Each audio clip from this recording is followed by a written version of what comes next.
Uzbekistan sits at the center of the map in a neighborhood of great powers trying to obtain influence in the region. Being the only doubly landlocked country in the world besides tiny Liechtenstein, the continentality of Uzbekistan also poses a major hindrance to their development.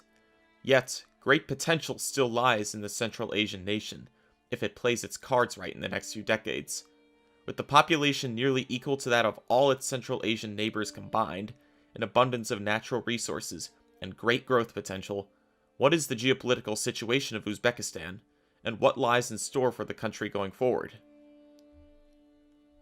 Uzbekistan finds itself as a descendant nation of Turkic nomads coming from Northeast Asia into Central Asia and the local Iranian peoples of the region, creating a blend of Persianate, Turkic, and Islamic influences. Though many polities existed under the greater Uzbek identity, such as Khiva and Bukhara, the modern political history of Uzbekistan began during its time under Soviet rule.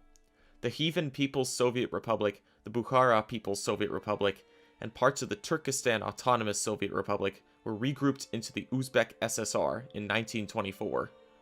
Though the republic was predominantly populated by Uzbeks, minority groups of Karakalpaks and Kazakhs remained in the northwest, as well as a good number of Tajiks and Russian/Ukrainian settlers.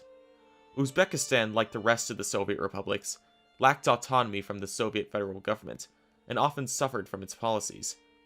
One of these moves in particular that has damned the Uzbek state is its border with Central Asian neighbors Tajikistan and Kyrgyzstan. As while Uzbekistan received the lion's share of the Fergana Valley, their access to it was cut off by the very mountainous corridor connecting the valley to the mainland, and the flatland that connected Fergana to the rest of Central Asia was located in Tajikistan. Though this was not as big of a problem during the Soviet years, as the region's economy was completely controlled by the central state, Stalin strategically created these messy borders to ensure Russian dominance in this region in the future. The Soviet Union also destroyed the Aral Sea through irrigation programs in an effort to boost the cotton economy of Uzbekistan by diverting water sources into these irrigation canals. Though cotton production increased greatly, the historical fishing industry of the Aral Sea was destroyed, and its remnants have been divided by new deserts forming in its former waters. It was also a curious decision by the Soviets to decide to grow cotton in Uzbekistan of all places, due to how dry it is, though it was probably because the labor in Uzbekistan was easier to exploit than in places in southwest Russia, since Uzbekistan's industrial economy was far less developed, and cotton is such a laborious crop to harvest. Uzbekistan declared independence from the Soviet Union on the 31st of August 1991, at the decree of President of the Uzbek SSR, Islam Karimov, who subsequently became president of the republic. While he continued to rule in an authoritarian manner to his predecessors in the USSR, with tight government control of the economy, his independent country faced brand new problems with the borders inherited from the Uzbek SSR. These geographic realities, coupled with the bunker state mentality of the Karimov regime, gave Uzbekistan tense relations with its neighbors, especially Kyrgyzstan and Tajikistan, where the borders are extremely messy. Uzbekistan unsuccessfully intervened in the Tajikistan civil war, further worsening relations between the two countries. Uzbekistan experienced great economic growth during the Karimov period, but standards of living did not increase much due to how tight government control the economy was. After his death in 2016, Shavkat Mirziyoyev became the president, pushing great reforms throughout Uzbekistan. He began opening the economy more, slightly increasing the civil liberties of Uzbek citizens, and taking a much more open stance in global affairs.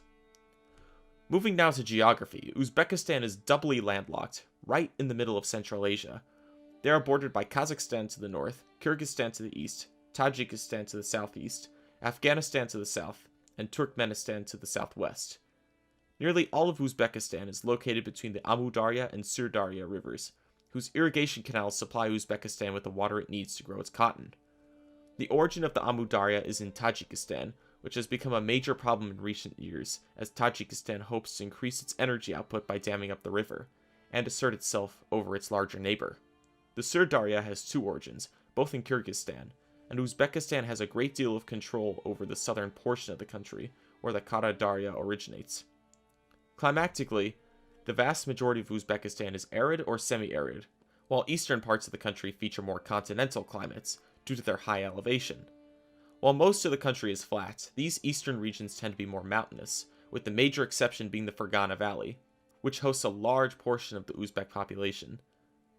This is another major flaw of Uzbek geography, along with the fact that it is a lowland desert nation with its water supplies originating in other countries.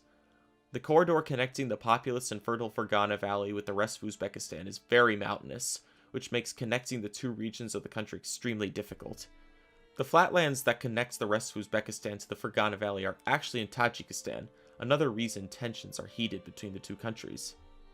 Moving over to demographics, Uzbekistan's 34.3 million people form a great plurality of Central Asia's 76 million people, individually dwarfing each of its neighbors.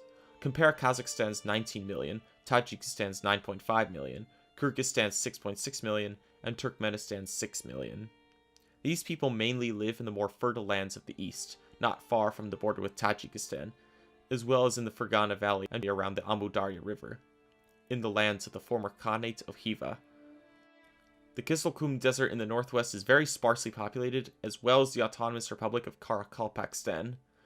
In terms of birth rate, Uzbekistan enjoys a moderate fertility rate, reaching 2.8 births per woman in 2020, and on a slight upward trend.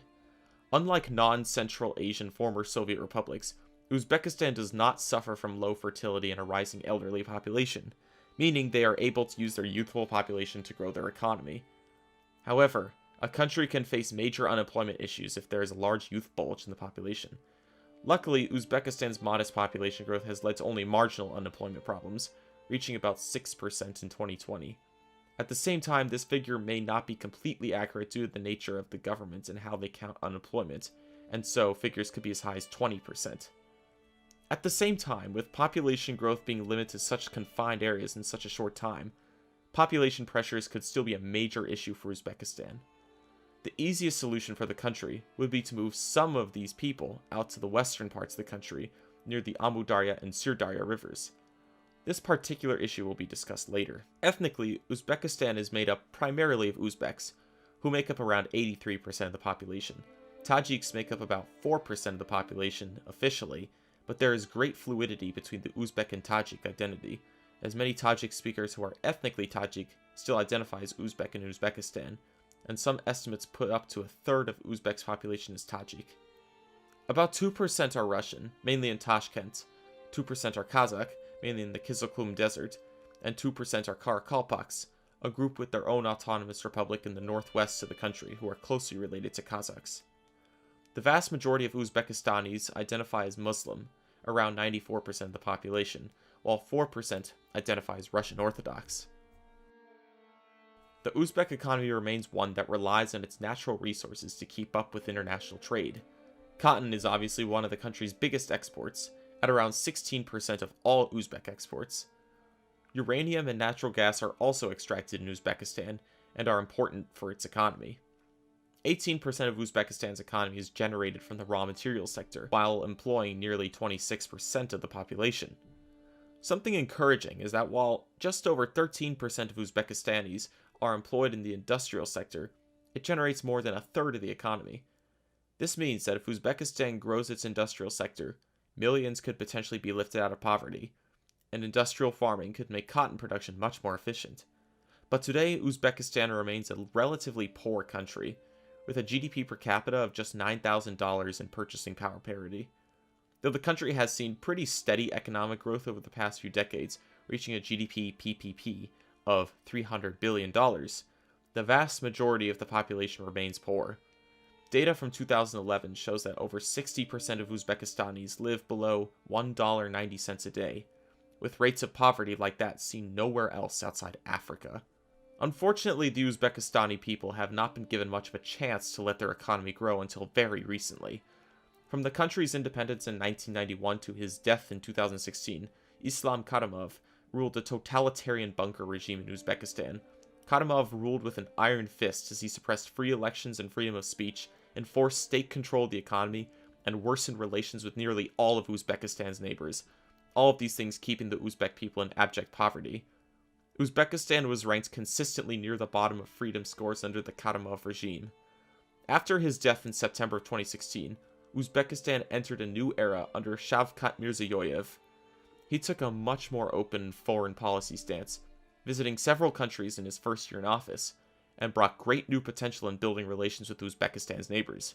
Mirziyoyev has also taken steps to open the economy, not only to the rest of the world, but allowing the citizens to participate in a free market. Still, the country has great ways to go before it has a functioning market economy independent from state control. While still authoritarian, Mirziyoyev's reforms have opened Uzbekistan extensively, and the country no longer ranks at the very bottom of freedom indices. In regards to foreign relations, Uzbekistan possesses a complex position in the world due to its central location on the Eurasian continent.